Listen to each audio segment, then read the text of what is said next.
Assalamualaikum warahmatullahi wabarakatuh. Waalaikumsalam warahmatullahi wabarakatuh. Alhamdulillahilladzi bi ni'matihi tatimmus shalihat.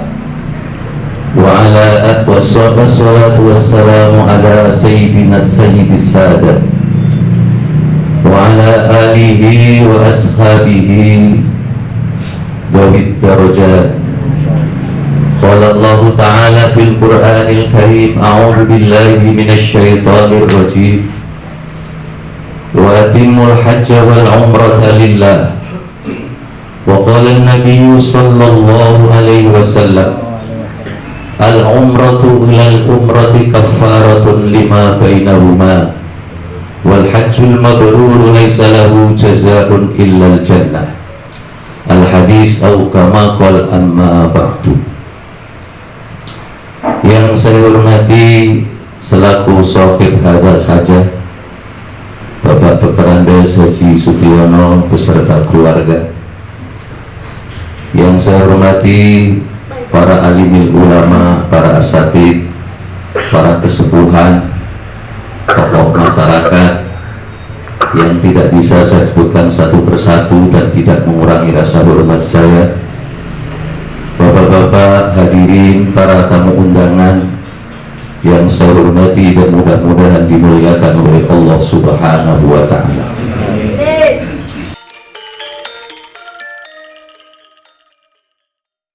Pertama-tama marilah kita panjatkan puji syukur kehadirat Allah Subhanahu wa Ta'ala atas curahan rahmat dan nikmatnya di bulan yang suci ini.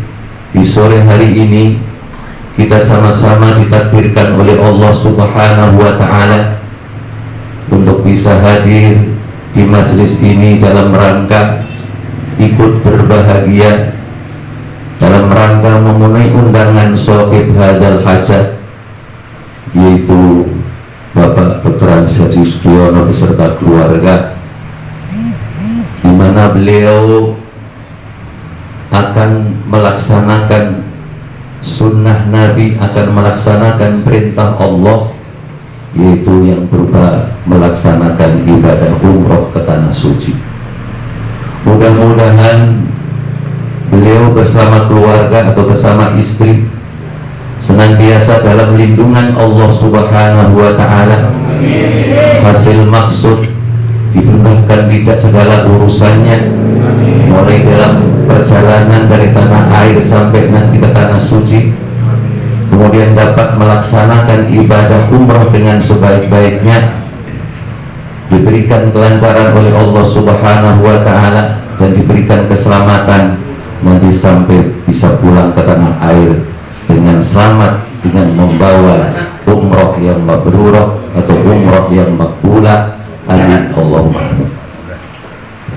Salawat dan salam tidak lupa kami sanjungkan kepada junjungan kita Nabi besar Muhammad sallallahu alaihi wasallam serta para keluarga, para sahabat, para tabi'in, tabi'ut tabi'in, dan mudah-mudahan kita termasuk umat beliau yang senantiasa menjunjung tinggi dan melaksanakan sunnah-sunnah beliau sampai akhir zaman, dan mudah-mudahan kita mendapatkan syafaatul uzma di hari kemudian. Amin Allahumma amin. Bapak-bapak hadirin yang saya hormati, kami mendapatkan amanah untuk menyampaikan sekelumit atau sekilas tentang pelaksanaan ibadah umroh, bahwa ibadah umroh ini sebenarnya adalah ibadah yang sepaket dengan ibadah haji. Jadi memang kalau kita teliti ibadah umroh ini berkaitan dengan ibadah haji dan masing-masing berdiri sendiri, tapi ada kaitannya erat. Makanya di dalam firman Allah Subhanahu wa Ta'ala disampaikan, wa atimul hajja wal umrata lillah. Sempurnakanlah ibadah haji dan umroh lillah, semata-mata karena Allah Subhanahu wa Ta'ala. Nah, apa sebenarnya ibadah umroh. Sebenarnya ibadah umroh ini pengertiannya hampir sama dengan ibadah haji. Cuman yang membedakan adalah di dalam pelaksanaannya, yaitu sama-sama qasdul baiti lin nusuki, menuju Baitullah lin nusuki, semata-mata untuk beribadah. Cuman bedanya kalau dalam ibadah umroh itu hanya nanti sampai mikot kemudian mengambil ikhram dari mikot, kemudian menuju Ka'bah sampai ke Baitullah, kemudian melaksanakan tawaf, kemudian sa'i, kemudian tahallul yang ditandai dengan menggunting atau mencukur rambut. Itu berarti sudah selesai ibadah umroh. Berbeda dengan haji, ada yang namanya wukuf di Arafah, ada yang namanya mabit di Musdalifah, ada yang namanya melontar jumrah. Itu bedanya. Tapi pada hakikatnya sama, yaitu sama-sama qasdul baiti lin nusuki, menuju Baitullah untuk beribadah. Mengapa kita menuju Baitullah, dan apa tujuannya? Karena memang Baitullah sejak dulu ini adalah dikunjungi oleh jutaan atau bahkan miliaran manusia. Allah Subhanahu wa ta'ala berfirman, wa ij'alnal baita mathabatan lin-nasi wa amna wattakhidhuhu min maqami Ibrahim musalla. Dan ketika kami menjadikan Baitullah atau Al-Bait mathabatan lin-nas, sebagai tempat berkumpul manusia, wattakhidhuhu min maqami Ibrahim musalla, dan jadikanlah makom Ibrahim sebagai tempat sholat. Dari ayat ini memang Baitullah sejak dulu dikunjungi, karena memang Baitullah merupakan tempat yang diberikan keberkahan oleh Allah Subhanahu wa ta'ala. Disebutkan di dalam hadis bahwa setiap hari Allah Subhanahu wa ta'ala menurunkan 120 rahmat kepada Baitullah. 60 rahmat diberikan kepada orang-orang yang bertawaf. Makanya bapak-bapak kalau ditakdirkan misalnya bisa berangkat ke tanah suci melaksanakan ibadah haji atau umroh, ketika kita masuk masjid itu kan biasanya disunahkan untuk sholat tahiyatul masjid, ya. Sholat yang tujuannya untuk menghormati masjid. Tapi ketika kita masuk Masjidil Haram, ini berbeda. Kita bukan disunahkan kita tahiyatul masjid dengan melaksanakan sholat, tapi kita lebih disunahkan untuk melaksanakan tawaf. Ketika kita melaksanakan tawaf, yang tujuannya adalah untuk menghormati bait, untuk menghormati Masjidil Haram, Allah memberikan pahala sebanyak 60 rahmat, 60 kasih sayang Allah Subhanahu wa ta'ala. Kemudian yang 40 diberikan kepada orang yang sholat. Jadi kalau misalnya kita kebetulan masuk Masjidil Haram, mau melaksanakan tawaf, mungkin badan lagi capek atau kurang fit misalnya, lah kita sholat saja, boleh saja. Tapi rahmat yang diberikan oleh Allah Subhanahu wa ta'ala 40 rahmat. Jadi jumlahnya sudah 100, tinggal 20. Bagi orang misalnya yang masuk Masjidil Haram, tawaf misalnya tidak mau, lagi malas, sholat juga kagak, lah kita mandang saja, mandang Baitullah. maka sudah diberikan rahmat sebanyak 20. Nah, ini adalah keistimewaan daripada Baitullah. Maka tidak heran kalau orang ini berlomba-lomba untuk menuju Baitullah, wabil khusus setelah adanya wabah COVID-19 ya. Karena memang Saudi Arabia pada waktu itu juga menutup untuk orang beribadah melaksanakan ibadah haji, apalagi umroh, sehingga umat Islam merasa rindu untuk datang ke Baitullah. Maka setelah Saudi Arabia membuka untuk umat muslim untuk melaksanakan ibadah haji maupun ibadah umroh, mereka berduyun-duyun ya. Mereka berlomba-lomba untuk bisa melaksanakan ibadah haji maupun ibadah umroh. Saya 3 bulan yang lalu ya, bulan November, melaksanakan ibadah umroh. Saya termasuk terkejut ya. Terkejutnya saya juga pernah melaksanakan ibadah umroh pada waktu yang lain atau sebelumnya, tapi tidak seramai apa yang saya saksikan pada waktu itu. Hampir menyamai pelaksanaan ibadah haji ya. Jadi semua lantai Masjidil Haram penuh. Dan ini Pak Haji mungkin Pak Haji waktu itu belum ini. Jadi sekarang kalau orang itu bisa melaksanakan tawaf di lantai bawah, itu harus pakai ihram. Walaupun kita tidak mengambil ibadah umroh misalnya ya, hanya sekedar tawaf ya. Tapi kita kepengen di lantai yang bawah, maka kita harus pakai ihram ya. Nah sebenarnya kalau pakai ihram itu kan kalau kita sedang mengambil mikot melaksanakan umroh ya. Tapi kalau kita sedang hanya sekedar tawaf pakai pakaian biasa nggak masalah sebenarnya.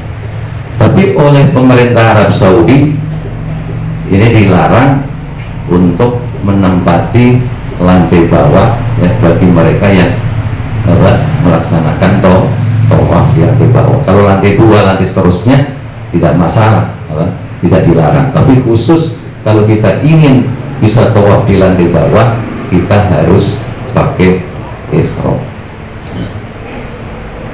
Bapak-bapak hadirin yang saya hormati, jadi inilah yang menyebabkan orang itu berlomba-lomba untuk melaksanakan ibadah haji maupun ibadah umroh ya.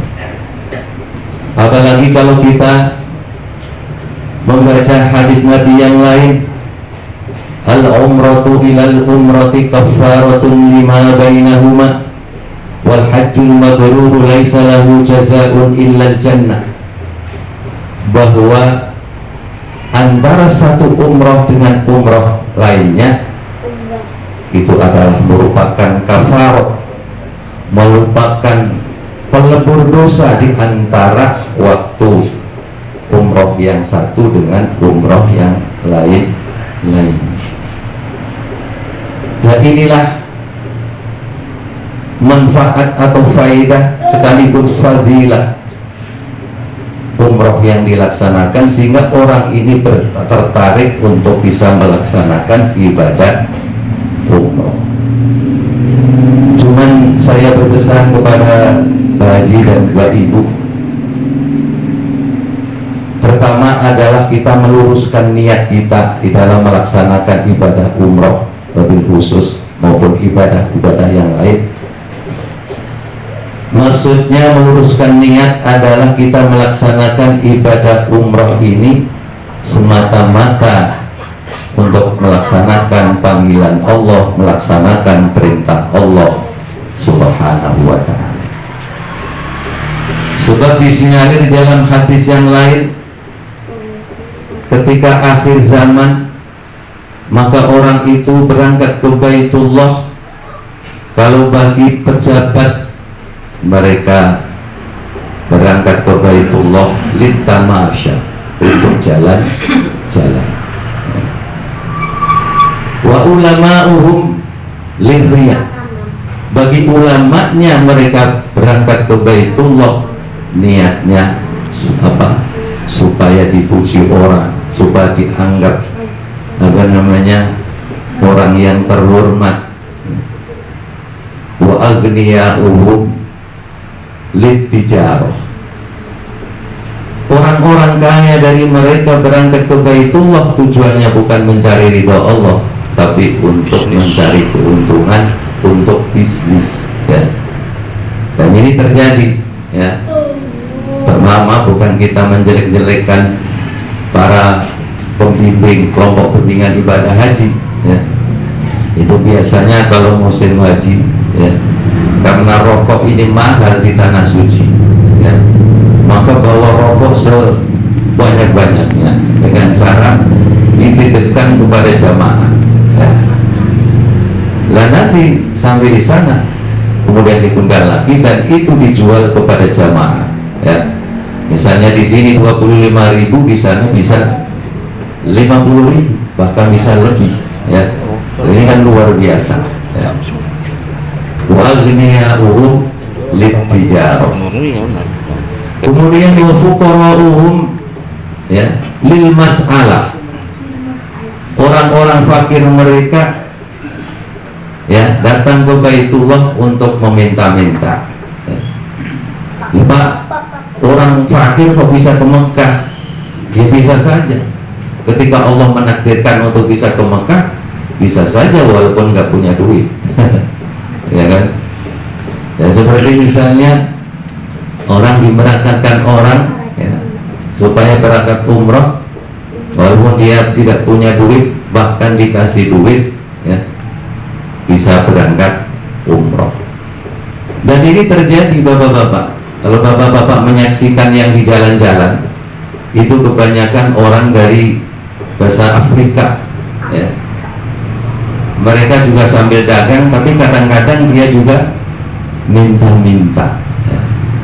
Jadi apa yang disabdakan oleh Nabi kita Muhammad SAW ini bisa terjadi. Kemudian di antara fadilah atau keutamaan melaksanakan ibadah umrah adalah bahwa ibadah umrah ataupun ibadah haji ini bisa menghilangkan kefakiran dan sekaligus bisa menghilangkan dosa, sebagaimana menghilangkannya besi yang berkaratan. Ketika besi itu dipanaskan, ya, di dalam suhu tertentu, maka karat-karat yang menempel pada besi, pada emas, pada perak, maka karat-karat itu bisa rontok. Begitu juga orang yang melaksanakan ibadah haji maupun ibadah umrah, maka Allah akan menghilangkan kefakiran, ya. Maka tidak orang, misalnya orang habis berangkat haji, orang habis berangkat umrah, rizkinya bertambah-tambah, ya. Lah kita jangan suudzon. Wah, barangkali dia ke Mekah itu ngambil tuyul kali. Dan makanya hartanya bertambah-tambah. Nggak ngerti ini. Ini orang nggak ngerti, ya. Jangan kita suudzon, ya. Dan itu memang hadis Nabi mengatakan demikian. Dan pasti kalau itu hadis Nabi, berarti itu janji Allah. Kalau Allah sudah berjanji, ya pasti terjadi, ya. Kemudian fadilah daripada umrah adalah bahwa duta-duta Allah di dunia ini ada 3 kelompok. Wafdullahi fid dunya salah satu. Duta-duta Allah di dunia itu ada 3. Yang pertama al-ghazi, orang yang berperang, orang yang berjuang di jalan Allah Subhanahu wa ta'ala. Itu termasuk duta-duta Allah Subhanahu wa ta'ala atau tamu-tamu Allah Subhanahu wa ta'ala.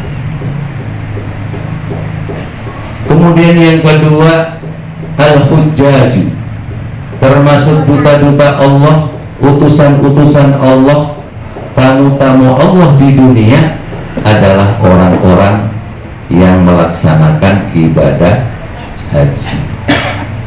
Sehingga karena ini duta Allah, orang yang berhaji termasuk duta Allah, tamu Allah, maka dimuliakan oleh Allah Subhanahu wa ta'ala.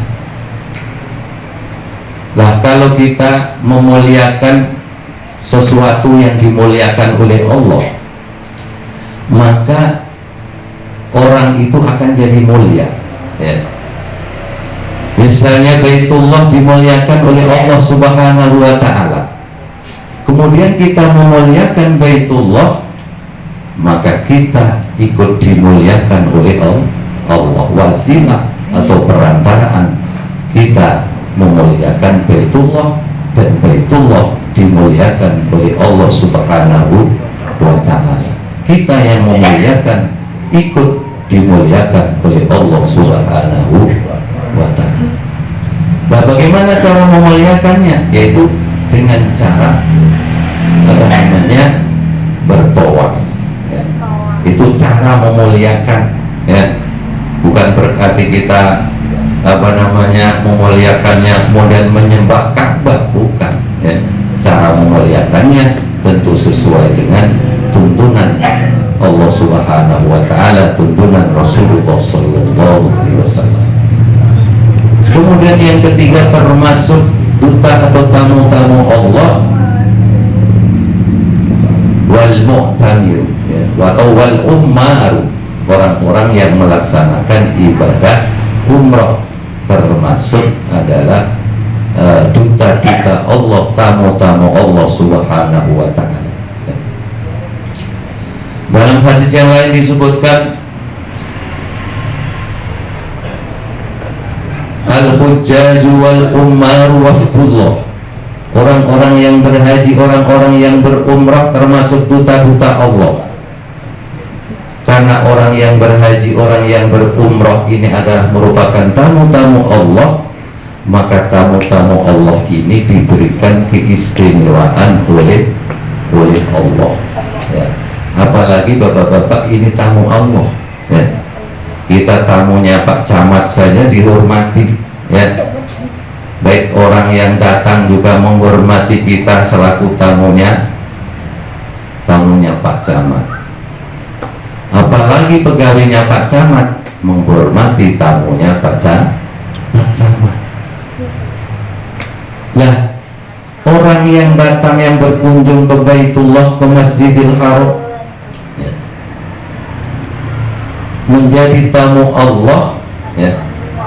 Dan Allah adalah yang mempunyai segala-galanya, yang mempunyai camat, yang mempunyai bupati, yang mempunyai gubernur, yang mempunyai presiden, semuanya presiden, semuanya raja, ya, adalah milik Allah.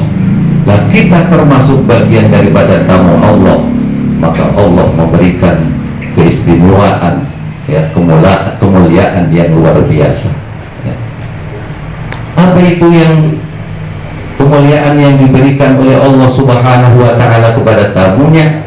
Yaitu wa idza sa'alu u'tu. Ketika tamu-tamu Allah ini meminta, ya, maka u'tu, tamu-tamu Allah ini akan diberikan oleh Allah Subhanahu wa ta'ala.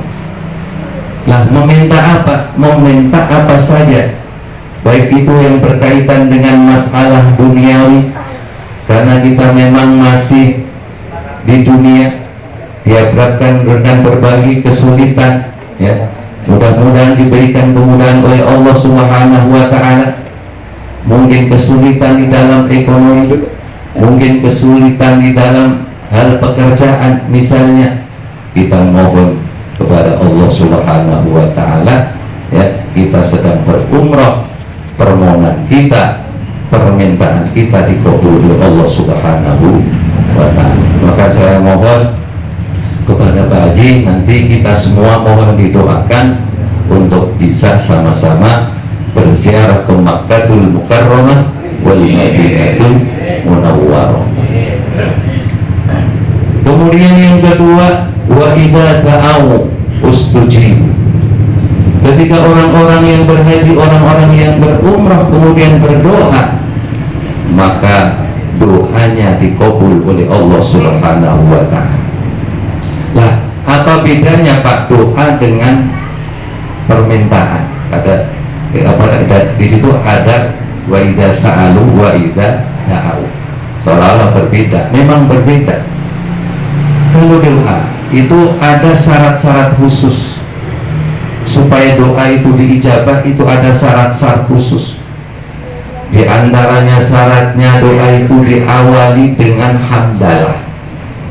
Alhamdulillahirabbil alamin hamdan yuwafi ni'amahu wa yukafi'u mazidah misalnya. Artinya di situ memuji dulu. Ya. Nah, bedanya kita misalnya mau minta duit kakak kita misalnya, ya. Waduh, kakak ini memang luar biasa, ya. Sudah kerjanya rajin, ya. Orangnya baik. Padahal ada maunya, mau minta duit, ya. Ya tapi nggak apa-apa, masa apa namanya kita ada. Jadi sudah sewajarnya kalau kita ada perlu, kemudian kita ada basa-basinya. Ya itu biasa. Kalau orang minta misalnya tahu-tahu nggak minta duit misalnya, nah ini kan satu kurang sopan, kemudian yang kedua kurang mengetuk hati, ya. Jadi kalau di dalam doa supaya doa kita dikabul oleh Allah Subhanahu wa taala, di situ dimulai dengan memuji kepada Allah Subhanahu wa taala. Subhanaka la nuhsi sana'an 'alaika kama asnaita ala nafsik. Maha suci Engkau ya Allah, aku tidak bisa menghitung pujian-pujian yang aku berikan atau yang diberikan kepada Engkau, sebagaimana Engkau bisa menghitung pujian terhadap zat Anda. Nah, nuksi sanan alaika anta kama asnaita ala nafsik, sebagaimana Engkau memuji zat Engkau ya Allah. Itu diantara. Kemudian yang kedua syarat doa itu diijabah, maka di situ ada sholawatnya, ya. Kemudian baru Allahumma sholli ala sayyidina Muhammadin sholatan tunjina. Ya, itu memang diantara sholat doa itu diijabah. Jadi istilahnya kalau doa itu ada syarat khususnya, ya. Nah kemudian yang ketiga, wa idas taghfiru ustughfiru. Ketika orang yang berhaji, orang yang berumrah memohon ampun kepada Allah Subhanahu wa taala, ya, diampuni dosa-dosanya. Ini adalah keistimewaan menjadi tamu-tamu Allah Subhanahu wa taala. Nah, wabil khusus umrah di bulan Ramadan. Tadi sudah disampaikan oleh Pak Haji bahwa umrah di bulan Ramadan itu sama dengan melaksanakan ibadah haji. Al-umratu fi Ramadan ta'dilu hajjatan, ya. Umrah di bulan Ramadan itu sama pahalanya dengan melaksanakan ibadah haji. Pahalanya nih Pak, jangan diartikan, nah kalau kita misalnya pergi haji kan kita nunggu lama, ya. Kita mau nggak usah pergi haji, kita melaksanakan ibadah umrah, ya, kemudian kita tidak usah haji, nggak begitu. Yang dimaksud melaksanakan ibadah umrah di bulan Ramadan sama dengan melaksanakan ibadah haji, ini maksudnya pahalanya sama. Tapi secara syariat tidak bisa menggugurkan. Jadi kalau menurut saran saya, bagi kita yang misalnya belum pernah melaksanakan ibadah haji dan duitnya mungkin pas-pasan kita nabung, tapi untuk haji. Ini umroh cuma 7 hari, mahal. Nah, berbeda kalau memang kita duitnya lebih sambil menunggu giliran untuk bisa pergi haji, kita bisa pergi umroh dulu, itu lain halnya. Paling mahal. Ini kalau misalnya duit kita pas-pasan, ya sebaiknya kita nabung untuk haji. Jadi nggak usah pergi umroh dulu. Ya kecuali tadi kalau memang duit kita lebih, ya umroh dulu juga nggak apa-apa. Jangan sampai kita punya asumsi, punya anggapan kalau kita sudah umroh berarti hajinya gugur. Enggak, tetap kita wajib haji. Nah, kalau kita umroh kemudian gara-gara kita ibadah umroh kita tidak bisa melaksanakan haji, berarti kita masih menangguh untuk bisa melaksanakan ibadah haji. Kemudian lagi keistimewaan kita bisa melaksanakan ibadah umroh, ya, apalagi di bulan Ramadan. Kita sholat di Masjid Nabawi, ya. Satu kali sholat sama dengan 1000 kali, ya. As-sholatu fi masjidi hadha afdalu min alfi sholatin fi ma siwa illal masjidal haram, ya. Sholat di masjidku ini, ya, karena Nabi sabdanya ketika di Madinah, itu berarti sholat di Masjid Nabawi. Hada ini afdalu min alfi sholatin, lebih bagus 1000 sholat, ya, fima siwa, dibandingkan sholat di lain tempat, ya, kecuali Masjidil Haram. Wassalatu fil Masjidil Haram afdalu, ya, min mi'ati alfi sholatin, dan sholat di Masjidil Haram itu lebih bagus, ya, dibanding lainnya, yaitu bandingannya 100.000 sholat. Alhamdulillah.